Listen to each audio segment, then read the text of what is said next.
Salut tout le monde, j'espère que vous allez bien. De mon côté, ça va. Donc, on se retrouve aujourd'hui pour une nouvelle vidéo. Je vais vous montrer comment faire votre évaluation comparative de diplôme ici au Québec. Donc, ça va aider toutes les personnes qui sont intéressées à travailler au Canada et dans les offres d'emploi leur demandent d'avoir une évaluation comparative de diplôme. OK? Donc, ici, nous sommes sur Google et nous allons aller sur notre barre de recherche. Ici, nous allons taper équivalence de diplôme au Québec. Ouais. J'avais fait la recherche au préalable pour m'assurer que tout fonctionne comme il faut. Ensuite de ça, vous allez tomber vraiment sur cette page ici. Moi, je vous recommande directement de voir demande d'évaluation comparative des diplômes au Québec dans le formulaire PDF ici. OK? Donc, une fois que vous cliquez dessus, vous tombez sur ce document PDF-là. C'est un ensemble de formulaires qui vous allez avoir besoin donc pour pouvoir faire votre évaluation comparative. Donc, c'est un document d'environ 11 pages. C'est quand même beaucoup. Donc, il y a des choses que je vais survoler et je vous mettrai le lien en barre d'information pour vous aider donc à pouvoir le lire tranquillement, pas vite, quand vous voulez. OK? Donc, premièrement, nous avons la petite section ici, la première section qui est donc les renseignements généraux, donc les différents renseignements que vous avez besoin de savoir afin de faire votre évaluation comparative de diplôme. Donc, premièrement, ici, ils vous disent que l'évaluation comparative est un document qui indique de façon générale à quel repère scolaire et à quel domaine de formation du Québec peuvent être comparées vos études complétées à l'étranger. Ensuite de ça, l'évaluation comparative est un avis d'expert à titre indicatif. Elle diffère d'un diplôme ou d'une équivalence de diplôme parce que ça, c'est l'évaluation comparative. Donc, ça évalue vos formations que vous avez faites dans votre pays pour essayer de vous donner une comparaison par rapport au Québec. OK? Donc, c'est un outil d'insertion professionnelle pouvant informer les organismes de réglementation et les employeurs dans leur processus d'admission ou d'embauche. OK? Donc, ça, c'est ce que vous avez besoin à savoir là-dessus. Maintenant, il va avoir cette petite partie-là qui est la marche à suivre pour soumettre une demande d'évaluation comparative. Donc, là, il vous demande de remplir les formulaires demande d'évaluation comparative des études hors du Québec et rassembler tous les documents demandés dans le format exigé. Donc, placez les documents et pièces justificatives dans l'ordre suivant. Le premier document, ça doit être la preuve de paiement de droits exigibles. Donc, ça, c'est l'argent pour payer votre traitement de demande. Ensuite, il y a la partie formulaire dûment remplie et signée, la partie liste des documents à soumettre dûment remplie et tous vos documents et pièces justificatives dans l'ordre indiqué dans la partie liste de documents à soumettre. OK? Maintenant, ils vous disent que votre demande doit contenir le paiement des droits exigés, les parties formulaires, liste de documents à soumettre dans ce formulaire dignement rempli et signé. OK? Donc, une fois que vous aurez rempli ces différentes étapes-là, vous allez faire parvenir votre envoi à l'adresse suivante. OK? Donc, ça, c'est l'adresse où vous allez envoyer vos documents. Quand on dit formulaire, là, vous comprenez que s'il faut l'envoyer ici, vous allez devoir utiliser DHL pour envoyer ça ici, les amis. Donc, vous envoyez ça à cette adresse-là. Demande d'évaluation comparative, direction de l'enregistrement et de l'évaluation comparative, 285 rue de Notre-Dame-Ouest, quatrième étage, Montréal, Québec. Et ça, c'est l'adresse postale. OK? Donc, important, ok, ça c'est des parties importantes que vous devez savoir. Le ministère n'évalue pas les diplômes soumis concernant les études intermédiaires ou qui ne seront ou qui ne se comparent pas à un diplôme québécois. Le ministère n'évalue pas notamment la liste suivante. Donc, la liste n'est pas exhaustive, c'est-à-dire que la liste n'est pas complète. Donc, le ministère n'évalue pas les formations représentant moins d'une année de scolarité à temps plein, les formations postsecondaires supérieures non complétées, Les formations non reconnues n'appartenant pas à un système d'éducation officiel, les certificats de scolarité ou d'inscription, les études primaires et secondaires cumulant moins de 9 ans de scolarité, les attestations ou certificats de compétences, de stage ou de qualification professionnelle et ensuite les documents scolaires canadiens, formation relevant d'un système éducatif canadien. Maintenant, copie certifiée conforme à l'original. Le format copie conforme, ok, à l'original signifie que l'émetteur du document ou qu'une autre autorité reconnue du pays ou du territoire qui a produit le document original reconnu qu'une photocopie est conforme ou fidèle au modèle original qui lui a été présenté. Ça, c'est la mention copie conforme. Maintenant, on va voir la section traduction. Ça, ce sont les différentes petites sections qui vont vous permettre de remplir votre demande d'évaluation comparative comme il faut. Donc, c'est important de prendre le temps de le lire. Ensuite, au niveau de la traduction ici, si vous soumettez les documents ou des parties des documents dans une langue autre que le français ou l'anglais, fournissez le document dans la langue d'origine dans le format exigé, l'original de la traduction complète fait par un traducteur reconnu. Maintenant, pour connaître les exigences liées aux traductions et à la définition du traducteur reconnu, consultez le site web du ministère à cette adresse ci-dessus.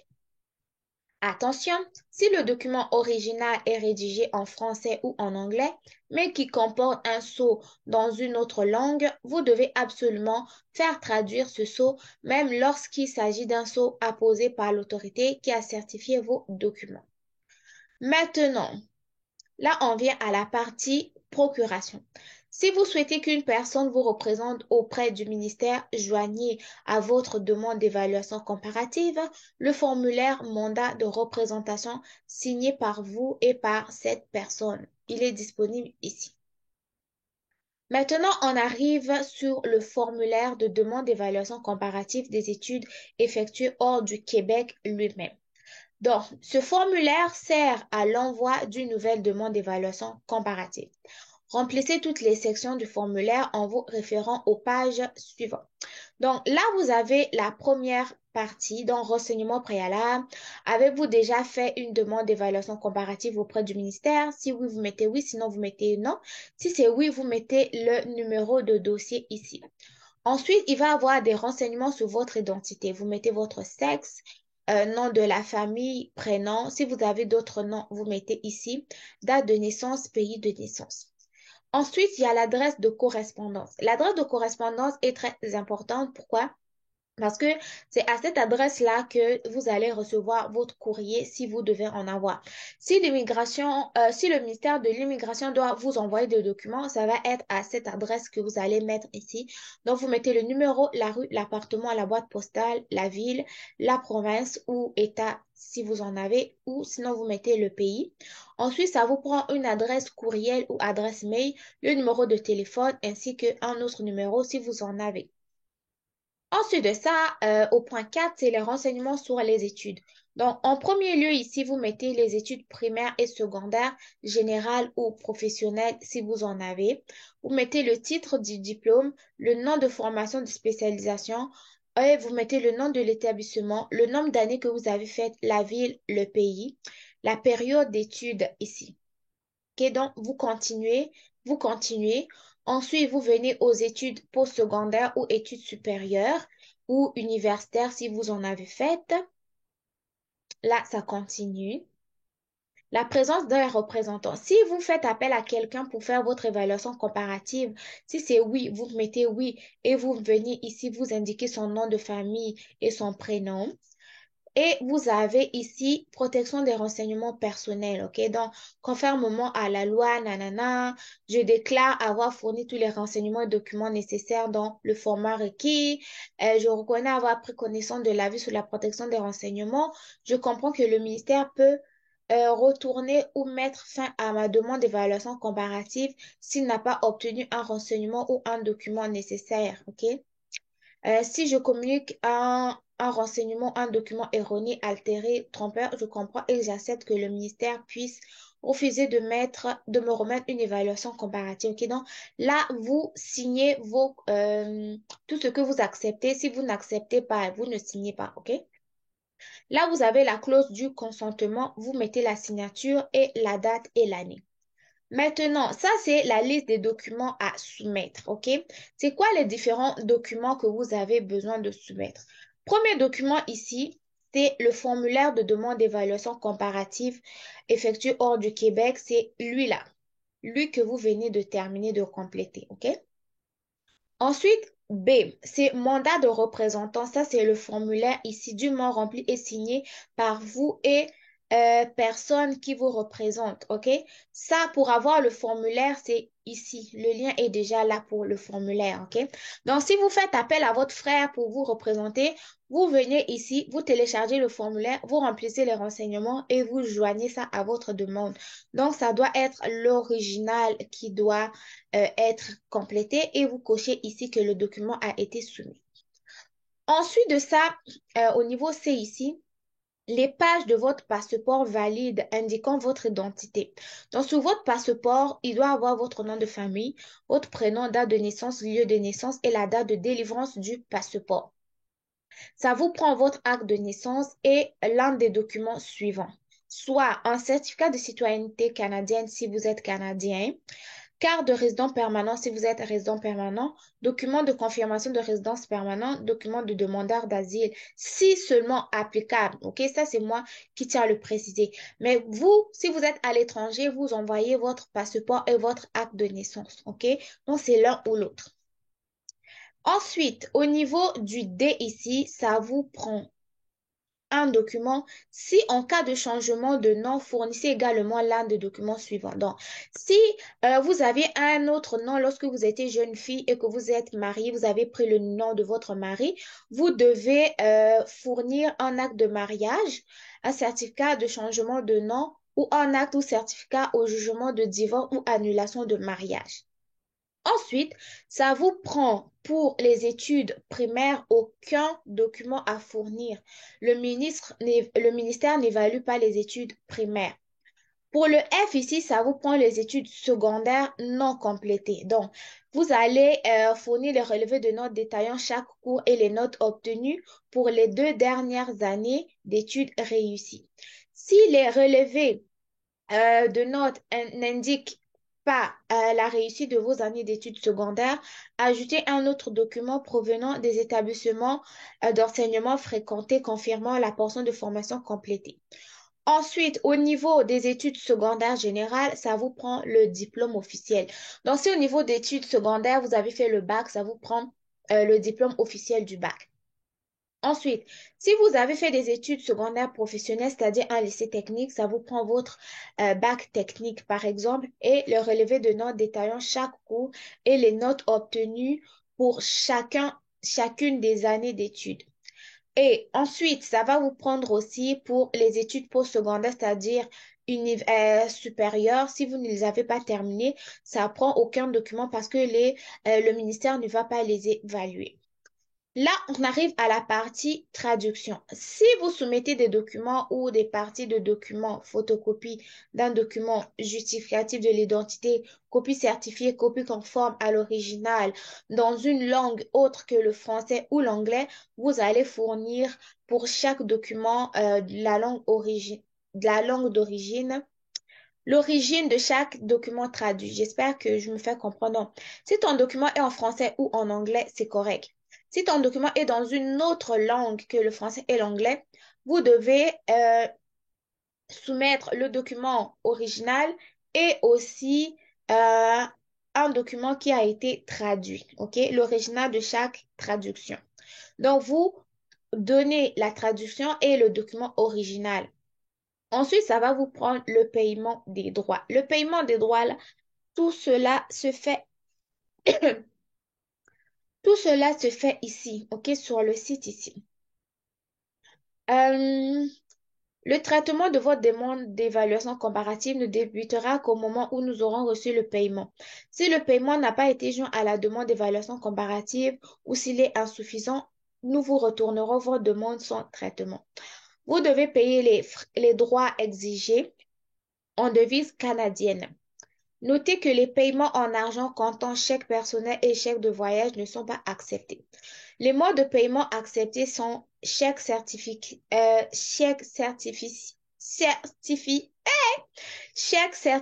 ou visé tiré d'une banque canadienne, traite bancaire tirée d'une banque canadienne, chèque émis par un agent de changement, chèque d'une entreprise canadienne, mandat poste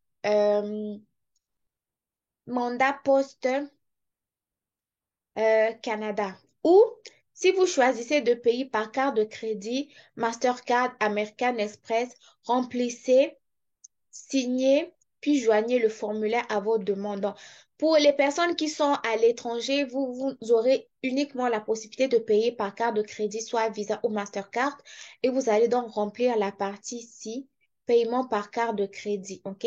Maintenant, pour voir c'est combien les frais là, vous venez cliquer juste sur le lien ici là. Évaluation comparative, faire reconnaître vos diplômes par un établissement d'enseignement non obtenu une évaluation comparative, voire plus. À propos de l'évaluation comparative, préparez votre demande, soumettre votre demande. Là maintenant, ils vont vous dire la même chose que je viens de vous montrer au niveau du formulaire. Là, c'est l'adresse que je vous ai montrée où vous allez envoyer vos documents. Le délai de traitement ici, c'est 50 jours ouvrables. Là maintenant, on va aller regarder le prix. Donc, le prix là, c'est comment? C'est où les frais? Après avoir, à propos, préparé votre demande, on va aller dans votre demande. On va aller chercher les frais.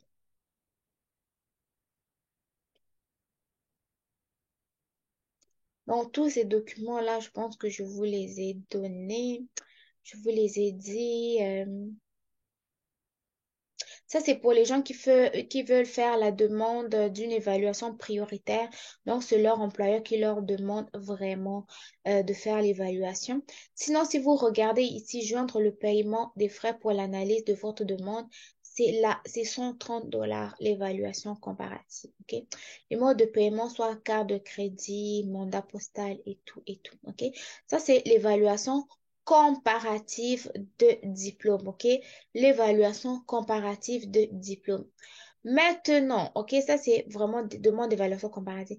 Pour les personnes qui vont faire les métiers réglementés, euh, vous allez faire reconnaître vos compétences pour un métier réglementé. Là, vous ne faites pas l'évaluation comparative, mais reconnaissance des compétences par rapport, par exemple, les gens qui sont infirmiers, les gens qui sont des ingénieurs et tout. Vous allez faire l'évaluation de compétences. Maintenant, pour les différentes offres d'emploi où on demande de faire une évaluation comparative, vous faites vraiment ce que je viens de vous montrer avec le formulaire. Vous payez les frais de 130 dollars par carte de crédit et vous envoyez tous les documents par la poste à l'adresse que je vous ai montré, OK? Donc, moi, en barre d'infos, je fais quoi? Je vous mets ce lien-là, faire reconnaître ses compétences acquises à l'étranger et je vous mets tout le formulaire PDF de l'évaluation comparative juste dans la barre de description d'infos. J'espère que vous avez aimé la vidéo. J'attends mes pouces bleus, les likes, les partages et les commentaires. Prenez soin de vous. On se revoit très bientôt pour une nouvelle vidéo. Bye bye.